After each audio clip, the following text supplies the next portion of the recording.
Simon's friend Stan is sleeping over, and he's crying like a weenie from a nightmare. Mom busts in, asking what nightmare could be so bad that it would create this river of weenie tears. It's a river of weenie tears! Simon says they were telling spooky stories before bed, but everything's cool now. Stan thanks Simon for covering, and Simon says it wasn't a lie, because the stuff he told him earlier was really spooky. Now hug this fluffy dog and be a man. Hug this fluffy dog! In jeans and corduroy pants, like the true athletes they aren't. Didn't have to go home. Simon says he can come back tonight, and don't worry about that spooky stuff from before, because they'll figure something out. Stan's moody sister Karen arrives, looking like she robbed a Vatos Big and Tall store. Absolutely hideous belt, and asks what the B stands for. She says baby doll, because that's her nickname, and everyone wears a decorative belt with the first letter of their stupid nickname. Karen says Simon looked at her weird, and wants to know if he snitched, because she specifically told him not to snitch. He flies his corduroy-covered ass off and swears he did not snitch. Papa Camden says something seems off about Stan's sister, and Stan didn't look so hot either. And his dad along. Isn't that nigga a pedophile? His wife tells him to chill his nosy ass. Matt interrupts his brother reading hang glider enthusiast literature to ask him. Hang glider enthusiast! Simon says at first he thought it was so big it might be from a globally televised wrestling championship. What a dumbass. Matt says he's seen the same B from her belt tattooed on guys at school, but it stands for Blackburn 16. And Detective Genius thinks that belt has nothing to do with a nickname and everything to do with Karen being in a fictional gang. He asks Simon what he thinks. Simon says he promised Stan he wouldn't snitch. Which, hey dipshit, you just did. Over his tiny blonde head. But Simon says him and Stan are going to work on a plan. A plan that evidently has Stan hang gliding to freedom. Matt says he's going to snitch to Mom and Dad, and Simon throws a hissy fit because he promised his most excellent promise to his friend, and wow, that is so dumb. Matt is doing some world-class kitchen snitching to his friend. Kitchen snitching? And on buying 2 more tickets for the snitch train. Next stop, Karen's house. But first, Eric wants a heart-to-heart, snitch to snitch, chat with him. He tells Simon he's glad he went to Matt, and Simon says he didn't go to Matt. Matt came to him. Then used some kind of brain voodoo sorcery to break his iron mind and force him to tattle. His dad says Matt is older and knows some things Simon doesn't. Like when you find out about something dangerous in the suburbs, it's your duty to snitch to the nearest older white man. This is certain. And it didn't matter that Simon told his brother, because Eric's dad alarms were going banana bread boom boom. The girl in his driveway. Simon says Matt betrayed him, and he'll never trust him again, which are words Simon really should be reserving for his barber. Local authorities for intel on the gang. Then head over to Stan and Karen's parents to continue singing like a canary. Meanwhile, a B story about Lucy and her friends doing ho shit at the mall. The news to Karen's parents that their 97-pound Jewish daughter is a hardened criminal. To Stan about gangs one day, but not their daughter, which is a statement I can't even search Karen's room without a warrant for gang paraphernalia, spoken like a true narc.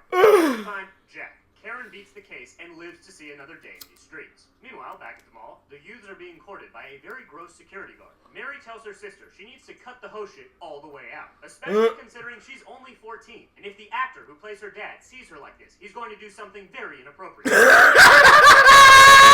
thought so! He knows Simon ratted, but also knows Simon didn't rat about everything. This triggers Eric's dad alarms at DEFCON 7, and he runs out of there to bust another snitching nut. Karen comes in because Stan forgot his bag.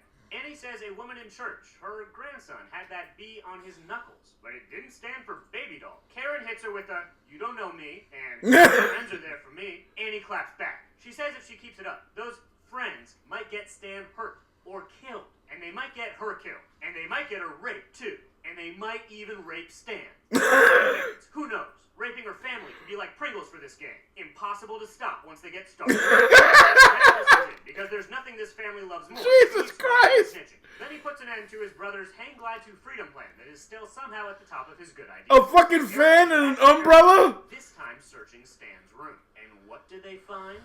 Dear God. It was Stan Gang. What the fuck?